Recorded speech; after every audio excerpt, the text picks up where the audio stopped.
নিজে পুত্রবধূকে জিজ্ঞাসা করতে পারে না, স্ত্রীর মাধ্যমে জিজ্ঞাসা করতেছে যে তোমার পুত্রবধূকে জিজ্ঞাসা করো সে কোত্থেকে সুঘ্রাণ ব্যবহার করে।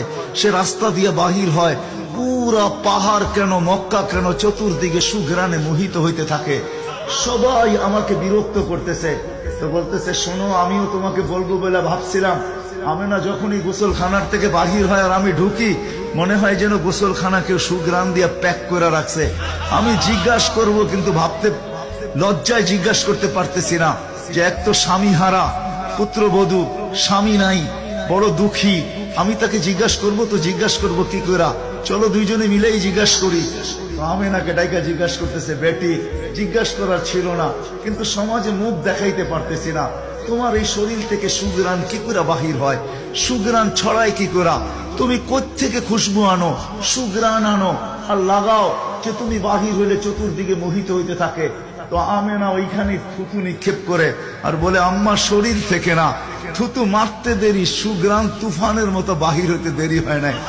বলছে আম্মা সুঘ্রাণ শরীরে না, শুধু আম্মা এই থুতুতে পর্যন্ত সুঘ্রাণ।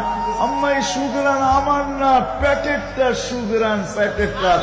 আম্মা বলার ছিলাম না, তোমরা বাধ্য করতেছো। যেদিন পেটে আসছে ওই দিন তো ঘরের দেওয়াল পর্যন্ত আমাকে সালাম দিতেছে, তোমাদের এই ফলনের বাজুর কণা পর্যন্ত আমাকে সালাম দিতেছে। আম্মা আমি বাহির হইতে দেরি, মেঘ উড়া এসে আমাকে ছায়া করতে দেরি করে না। আমি উত্তপ্ত বালুতে পা দিতে দেরি, মা ঠান্ডা হইতে দেরি করে হয় না। মা আমি উত্তপ্ত পাথরে পা দিতে দেরি, মা ঠান্ডা হইতে দেরি হয় না। আমি বাহিরে বসে থাকি, আকাশের তারাগুলা এসাকে আমার সালাম দেয়। মা যেদিন পেটে আসছে ওই দিন 12 জন রসুল এসে আমাকে সালাম দিছে।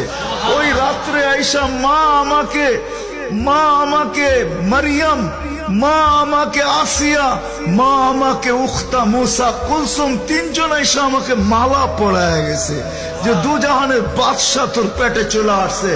মা শুধু এইখানেই ক্ষান্ত না, আমি যখন বাহির হই তো বারুর করা পর্যন্ত আমাকে সালাম দিতে থাকে। কুয়ার পাশে যখন যাই মা, তো আমাকে আর রশি দিয়া, ওই দিনের পর থেকে আজ পর্যন্ত রশি দিয়া পানি উঠাইতে হয় নাই। আমি কুয়ার পাশে যাইতে দেরি, কুয়ার পানিগুলা উছলায় উপরে আসতে দেরি করে না। কলকল শব্দ করতে থাকে, পানিগুলা যেন বলতে থাকে আমেনা তুই কেন চলে আসছিস? দুজাহানের বাদশা তোর পেটে, তুই হুকুম দিলেই তো আমরা বাড়িতে যেয়ে ভোড়া দিয়ে আসতাম। মা মক্কার মেয়েগুলাকে জিজ্ঞেস করো না, আমি কুয়ার পাশে যাইতে দেরি, মা এরা আমার হাতে পায়ে ধরতে দেরি করে না যে ফাতেমা, আমেনা তুই এখান থেকে যাইস না, তুই গেলে কুয়ার পানি নিচে চলে যাবে, আমাদেরকে রশি দিয়ে তুলতে হবে, তুই দাঁড়ায় থাক, তোর পায়ে পড়ি, পানি নিচে যাবে না। আমরা ভরা নেই আমাদের বর্তনগুলা, তোর বর্তনটাও ভরা দিব, তোর বাড়িতেও পৌঁছায় দিব, তুই দাঁড়ায় থাক, তুই চলে গেলে কুয়ার পানি নিচে চলে যাবে। হায় হায় হায়।